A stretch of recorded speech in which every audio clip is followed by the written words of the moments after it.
এই কিউট, এত কিউট কে? গত কয়েকদিন আগে বাংলাদেশের জনপ্রিয় টিকটকার ও সেরা কাপল ব্লগার জান্নাত এবং তোহার 3 মিনিট 21 সেকেন্ডের একটা ভিডিও এবং কিছু ছবি ভাইরাল হয়েছে। আর এরপর থেকে সবাই ভাইরাল ভিডিওর লিঙ্ক খুঁজতেছে। অনেক ইউটিউবার তাদেরকে নিয়ে ভিডিও বানিয়েছেন। সেই সব ভিডিওতে বলা হচ্ছে যে তারা নাকি নিজেরাই এই ভাইরাল হওয়ার জন্য এই সব ভিডিও ভাইরাল করেছে। তো আজকের ভিডিওতে জানতে পারবেন কে বা কারা জান্নাত এবং তোহার এই গোপন ভিডিওটি ভাইরাল করেছে। তো তার আগে এরকম নিত্য নতুন ভিডিও পেতে আমাদের পেজটিতে ফলো করে দিবেন আর ইউটিউব থেকে দেখলে সাবস্ক্রাইব করে দিবেন। আমাদের 2 বছর আগে ফোন চুরি হয়েছে। 2 বছর আড়াই বছর আগে। তো আমাদের পার্সোনাল কিছু পিকচার ভিডিও ছিল, ওটা আমরা ভুল করে।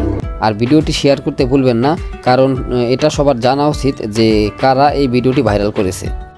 আমাদের ভুল হয়েছে, আমরা বুঝতে পারছি আমাদের কিভাবে কি এই ঘটনাটা হয়েছে। আমি সবকিছু ক্লিয়ার। তাদের হারিয়ে যাওয়া ফোনে তাদের গোপন ভিডিওটি ছিল, চোর নাকি সেটা ভাইরাল করেছে। এইসব নিয়ে মুখ খুললেন জান্নাত এবং তোহা। গত 2.5 বছর আগে তাদের ফোনটি চুরি হয়ে যাওয়ার কারণে তাদের এই আপত্তিকর ভিডিওগুলো ভাইরাল হয়ে যায়। আর এই ভিডিও যেই চোর ফোনটা চুরি করছে সেই নাকি ভিডিওগুলো ভাইরাল করেছে। এখন আমার এখানে প্রশ্ন হচ্ছে যে তাদের ফোন তো পাসওয়ার্ড দেওয়া ছিল, লক করা ছিল, তো চোর যদি ফোন চুরি করে তাইলে এই ভিডিওগুলো কিভাবে পাইলো চোর? ফোনের লক খুলতে গেলে আপনার প্রথমত ফোন ফ্ল্যাশ মারতে হবে, তারপরে ফোন ফ্ল্যাশ মারলে আপনার সব ফোনে যত কিছু ভিডিও ছবি থাকবে সব ডিলিট হয়ে যাবে। তাহলে চোর এই সব ভিডিওগুলো কিভাবে পাইছে? যাই হোক, কোনো না কোনোভাবে ভিডিওটি পাবলিক হয়ে যায় এবং সাথে সাথে ভিডিওটি ভাইরাল হয়ে যায়। তাদের এই গোপন ভিডিওটি ভাইরাল হওয়ার পর থেকেই তাদের জীবনে দুঃখের ছায়া নেমে এসেছে, কারণ তাদেরকে বাড়ি থেকে বের করে দেওয়া হয়েছে, তাদেরকে আর বাড়িতে ঢুকতে দেওয়া হচ্ছে না। আপনারা কি চান আপনাদের কারণে একটা মানুষের জীবন নষ্ট হয়ে যায়? না, আমার সবথেকে একটা বিষয় কষ্ট লাগছে যে রোস্টার আচ্ছা ওদের রোস্ট করবে। এমনকি জান্নাতের মা তোহার কাছ থেকে জান্নাতকে নিয়ে যাচ্ছে।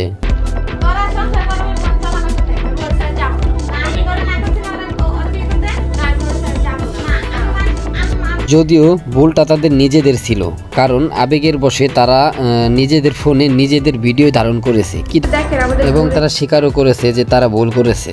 মানে প্রতিটা ইউটিউবার, প্রতিটা কন্টেন্ট ক্রিয়েটর তবে যাই হোক, আমার যেটা মনে হচ্ছে যে কেউ মানে এরকম ভাবে নিজেরা কেউ চাইবে না যে নিজেদের ভিডিও এরকম ভাবে কেউ ভাইরাল করুক, ঠিক আছে? এটা হচ্ছে কেউ চাইবে না। কোন একটা হাজবেন্ড চাবে যে তার ওয়াইফ এরকম ভাবে নোংরামি করে মানে ভাইরাল হোক? এটা কি চাবে? কখনোই চাবে না ভাই। সুতরাং তাদের এই নিজেদের ভিডিও নিজেরা ভাইরাল করেনি, এটা ভাইরাল করেছে অন্য কেউ। যেই হোক, তাদের ফোনটা নাকি হারানো গিয়েছিল, তারাই ভাইরাল করেছে হয়তো। যাই হোক প্রিয় দর্শক, আজকের মতো ভিডিওটা এ পর্যন্তই। আশা করি সবাই ভালো থাকবেন, দেখা হবে নেক্সট ভিডিওতে।